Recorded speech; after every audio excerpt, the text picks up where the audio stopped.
who leads the guys who just came off pit road just now back in 9th spot, who pitted at lap 144. How's that all going to work out? Yeah, I still think as we watch the last few restarts, Joey Logano is just so strong.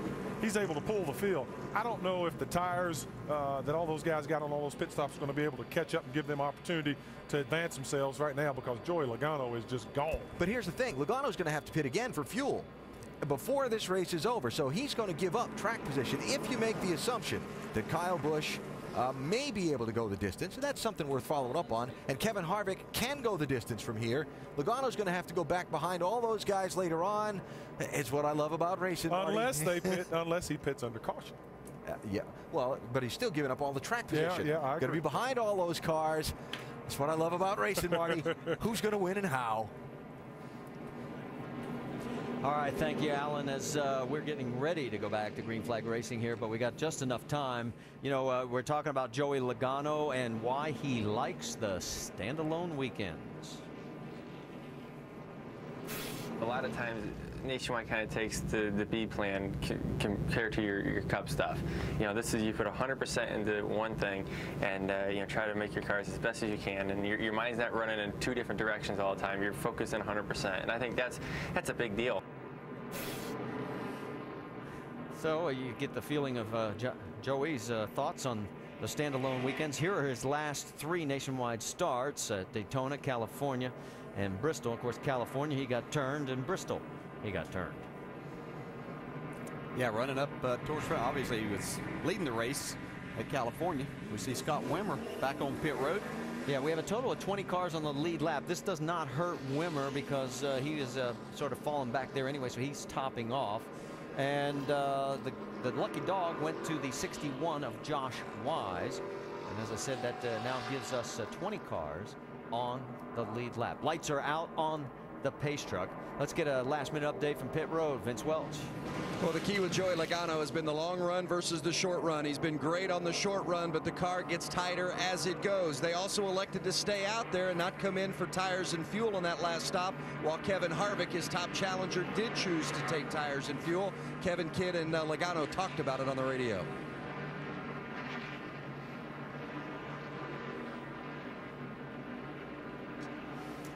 And we'll see if we can get that radio transmission just a little bit later. Let's reset it for you. It'll be Joey Logano on the inside, Brad Keselowski on the high side, then Menard, Kyle Busch in row 2, Trevor Bayne, Michael Annett, row 3, and Johnny Sauter, Brendan Gaughan, row 4, Kevin Harvick, Carl Edwards. That rounds out your top 10. And we just got word as we go back to green flag racing, the 38 has been parked by NASCAR for aggressive driving. We'll try and get an interview with Jason Leffler. That should be fun. Kind of a straightforward restart. I'm going to watch the 18 car here. He has fresher tires. He's battled his way back up to the leaders. Let's see how much strength he has. He's running third right now. Michael Annett got a great run going right now in that 15 car. And Paul Menard has fought his way back from near the back of the field. And he is running up in this top group as well. I found it interesting, teammates with Keselowski and Justin Allgaier taking on different strategies there, with Keselowski staying out, Allgaier and his crew deciding to come into pit road to get tires. Well, that's nothing new for the captain. I mean, he's known to do that in IndyCar, and he'll do it whenever he thinks he can get the advantage. He's got 2 good race cars right now. Keselowski is all over Joey Logano. There it is, about a car length, and then it's narrowing down as they exit the turn. And this 22 car has seemed to get better and better as this race has gone on. Ricky, I don't know if it's the rubbering up of the track or just the adjustments they've made. It seems like it's the balance of the car. And some 2 wide action here. Paul Menard, Michael Annett. And Menard's got the low line, trying to make it stick. Whoop, he slides a little bit. Annett regains control of the position. And now Menard's under attack from the 27 of Johnny Sauter. And Trevor Bayne on the high side. And here comes Harvick underneath as well. So Menard all of a sudden went from hero to almost zero. Yeah, you can see that one little slip in the center of the corner, what we've been seeing all day, cost him about 4 spots. Again, this is not Kevin Harvick's strength. And he needs to get through this traffic as quickly as he can. Harvick trying to work his way up. That is for 7th position. He gets underneath the 98 of Menard. So move Kevin to 7th. In clean air, the fresh tires will pay off. Down the backstretch to 32 of Reed Sorensen. You saw him, and there he goes underneath Brendan Gaughan. It's a little bit further back as they are duking it out for 9th and 10th. There's Carl Edwards and Justin Allgaier side by side. That's getting a little cramped. I was going to say literally side by side right there. Almost traded paint schemes on each other's car.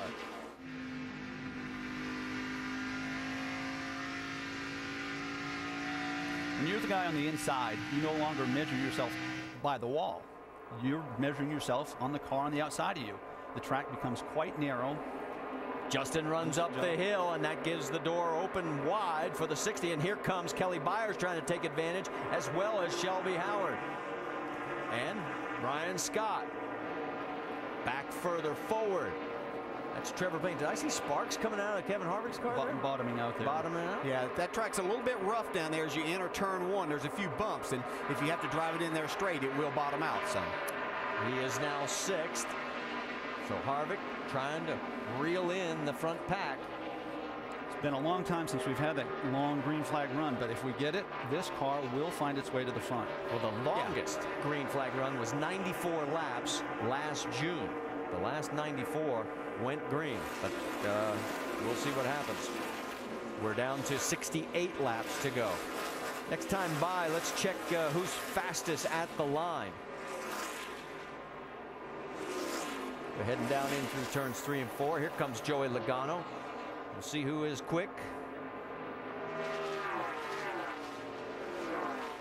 So far, stays with Joey. Kyle Busch 2nd. Kevin Harvick 3rd. Does that surprise anybody up here? The other thing that doesn't surprise me is when these drivers are attempting to make the pass. If they don't make it quick, they suffer because of it. And you see Brad Keselowski had to fall back there. And again, that was because he caught Logano and didn't get to pass him quick enough. Here comes Carl Edwards. That's lap traffic. And that is for 9th place. And boy, Menard had his eyes full, I'm sure, when he saw all of a sudden here comes left side, right side with that slower car. And Justin Allgaier gets under Menard as well. So Paul has been sliding back now the last few laps. All right, while all this is going on, we said we were going to try and track down Jason Leffler. Jamie Little, you've got him. And Jason Leffler has been parked by NASCAR, meaning he cannot get back out on the track. James Busher said that was definitely intentional. Jason, what's your take? I don't know. My car was really tore up and it was hard to handle there. It was really fast. Drove right back up there with no quarter panel on it. I don't know, some could have rubbed the right front. It just took off on me. So that's part of racing. And it's a shame. The Great Clips Camry was really good, even like I said, with it tore up as bad as it was. Our times were really good. So it's frustrating when you get taken out early like that, but it's part of the sport. All right, that's a story, Marty. All right, thanks for the update, Jamie, as Jason Leffler will steam on that one for a little while we continue to watch all the action out on the track. Hey, the leader of the most laps has won only 4 of the last 9 races. Joey Logano has led 109, but here's the twist. The last season, well, both of the races were won by the leader of the most laps. Go figure. Next week, because the NASCAR Nationwide Series will be in Phoenix for qualifying at 5 Eastern and the race Friday night at 9 Eastern, both on ESPN2. And then the weekend has plenty of O'Reilly NHRA Spring Nationals action, both again on ESPN2 with qualifying Saturday at 11 Eastern and the final Sunday at 8 p.m. Eastern Time. Race leader right now, Joey Logano. He has led 115 laps. And we've now got 58 laps to go. He's clinched the bonus points there. You can see the gap over second place, Brad Keselowski.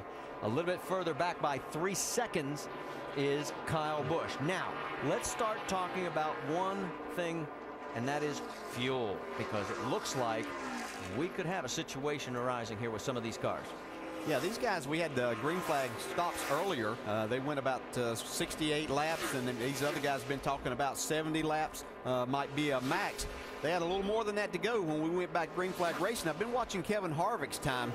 He has a fast race car, but he's holding back a little bit right now. I think he is possibly looking at saving fuel right now and trying to stretch this.